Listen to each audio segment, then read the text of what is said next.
After receiving coaching from Yujiro, Jack returns to his apartment, observing the scars from his fight with Pickle. He notes that he had to take more than double his usual dose of amino acids, along with various vitamins, but the medications worked, as his wounds have completely healed. He decides to go outside for a walk through the city, stepping confidently, feeling ready whenever Hanayama is prepared to fight him.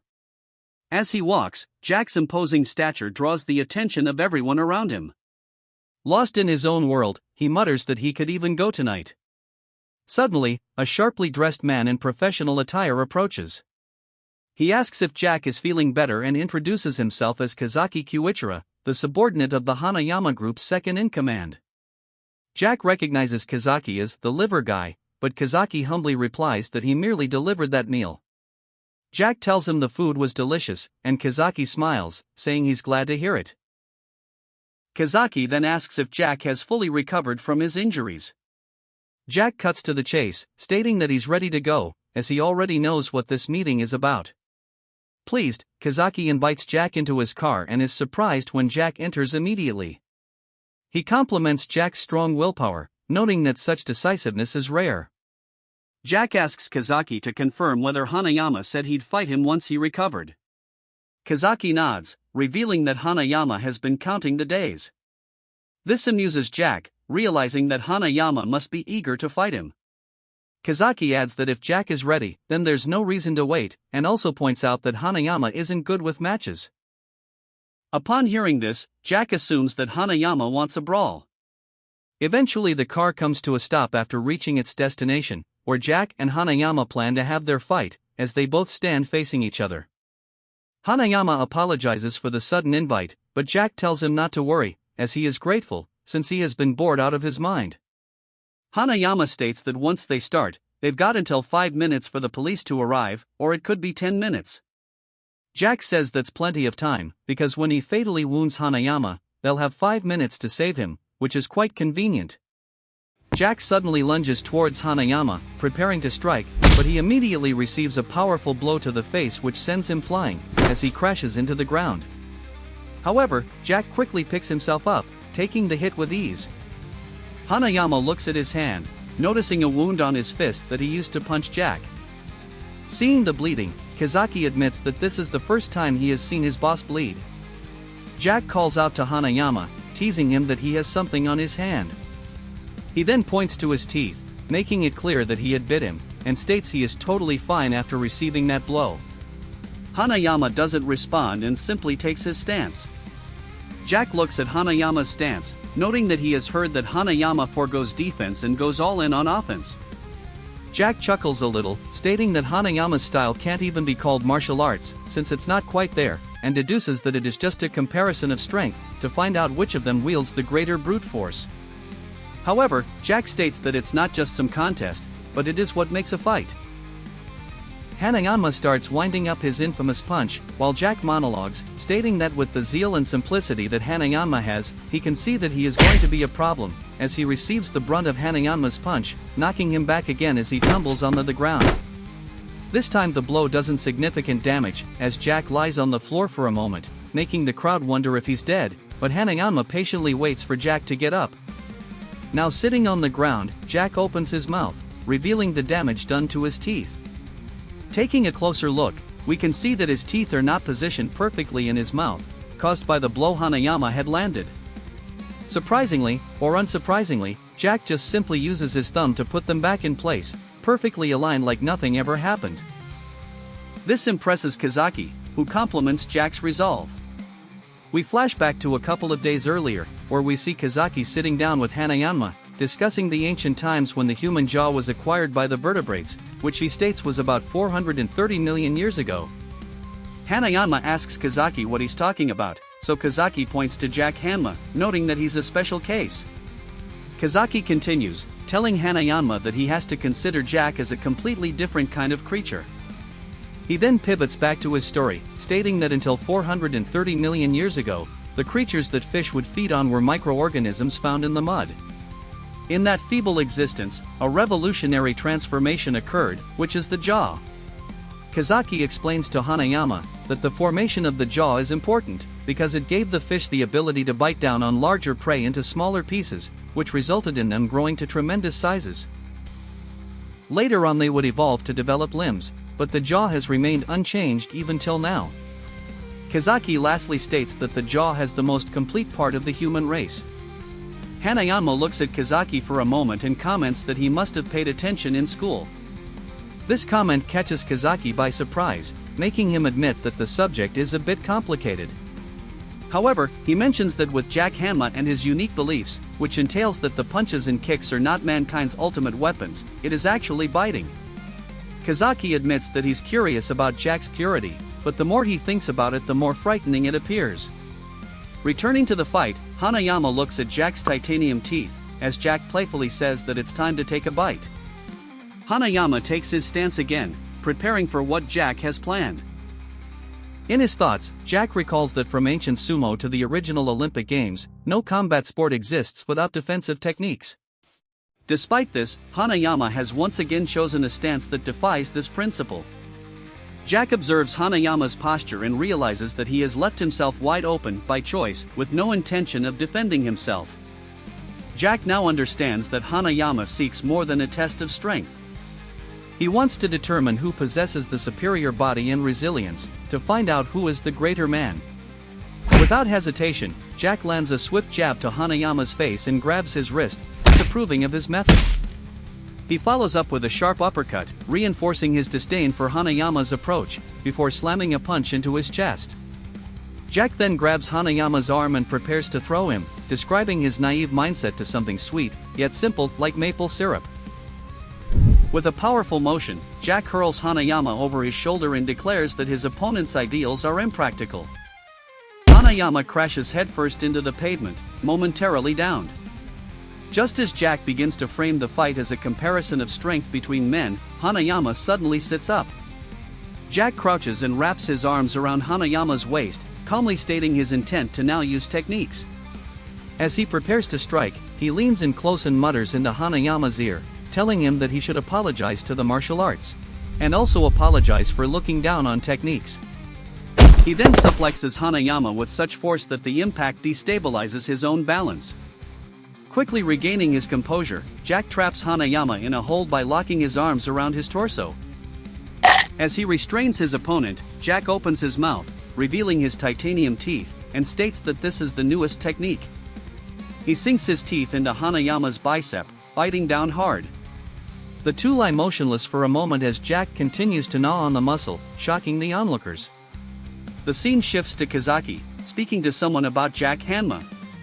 He reflects that while he had heard rumors of Jack Hanma's biting, seeing it firsthand reveals just how extreme Jack truly is.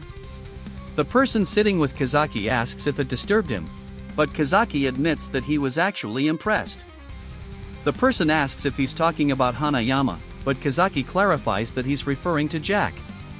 Kazaki then wonders why someone would bite a fellow human in such a way.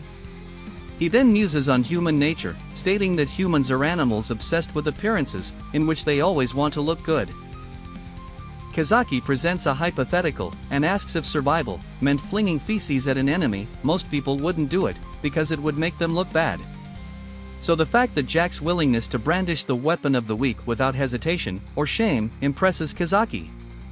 The person then asks Kazaki a question, but Kazaki disagrees. He admits that Jack is undeniably massive and powerful, unlike anything he's ever seen. However, he points out that this is still just a fight, and is confident that there's no way his boss will lose. Returning back to the present, a scream echoes through the city block. It comes from Jack Hanma, whose cheek is now gripped in Hanayama's crushing hold. Hanayama watches him calmly as Jack cries out in agony, until, with terrifying force, Hanayama rips Jack's cheek clean from his face, dropping the torn flesh to the ground. Hanayama looks down at Jack, asking him what's the matter. Jack, still reeling from the pain, remains silent. Hanayama then asks if Jack wants to give up, as if offering him a way out, but Jack suddenly lashes out with a kick. This time, Hanayama dodges and counters with a devastating blow. The impact echoes with a sickening sound, confusing the nearby crowd. Jack collapses to the ground, as Hanayama stands over him.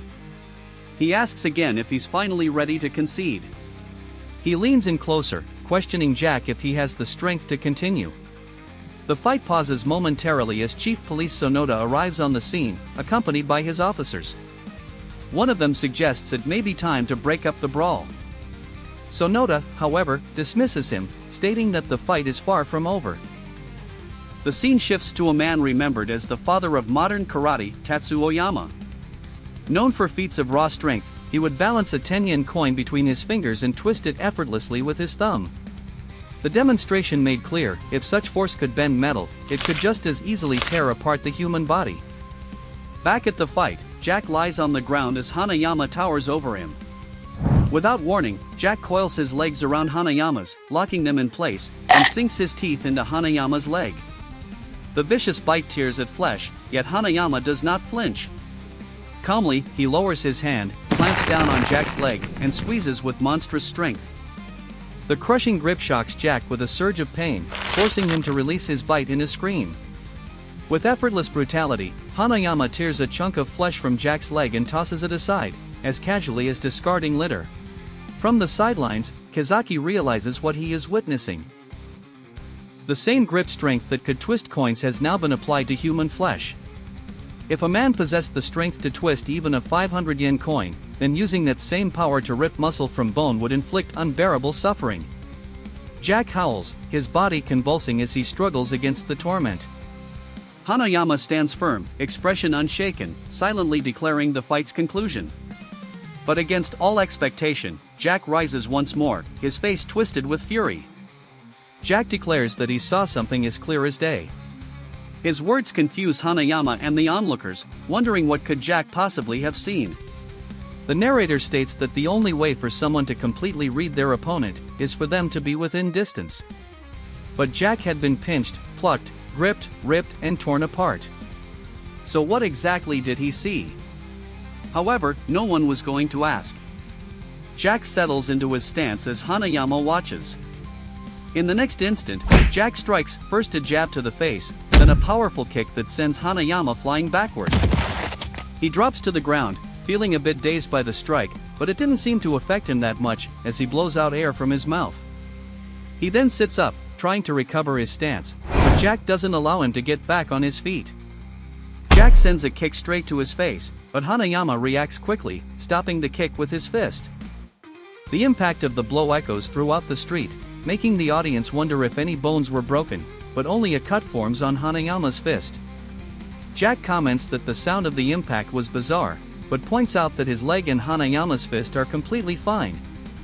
He then acknowledges that Hanayama's fist is solid, along with his grip that's strong enough to crush his own hand. But even though it's solid, Jack's shin remains unbroken. Among the spectators, an officer suggests stepping in, only for the chief to stop him. The chief smiles, remarking that this is neither a fight nor violence, it is a discussion played out through fists. The officer, still confused, hesitates, while the battle continues. Jack surges forward and lands a crushing blow to Hanayama's face, stunning him. Seizing the moment, Jack locks his arm around Hanayama's neck, dragging him into a chokehold before mounting him. His jaws then clamp down savagely onto Hanayama's neck, blood spraying as he bites deeper. Yet Hanayama remains unshaken. He calmly grips Jack's arm and twists with terrifying strength. The flesh bursts under the pressure, forcing Jack to release the hold as agony rips through him. Both men now bleed heavily, their bodies marked by brutal damage. From the sidelines, Kazaki recognizes Hanayama's technique instantly. The maneuver is known as towel ringing. He recalls experiencing it himself back in middle school when his friend Yoshida demonstrated the move on him, placing both his hand on Kazaki's arm, and twisted like a towel. When Kazaki felt the pain for the first time, it was unbelievably painful.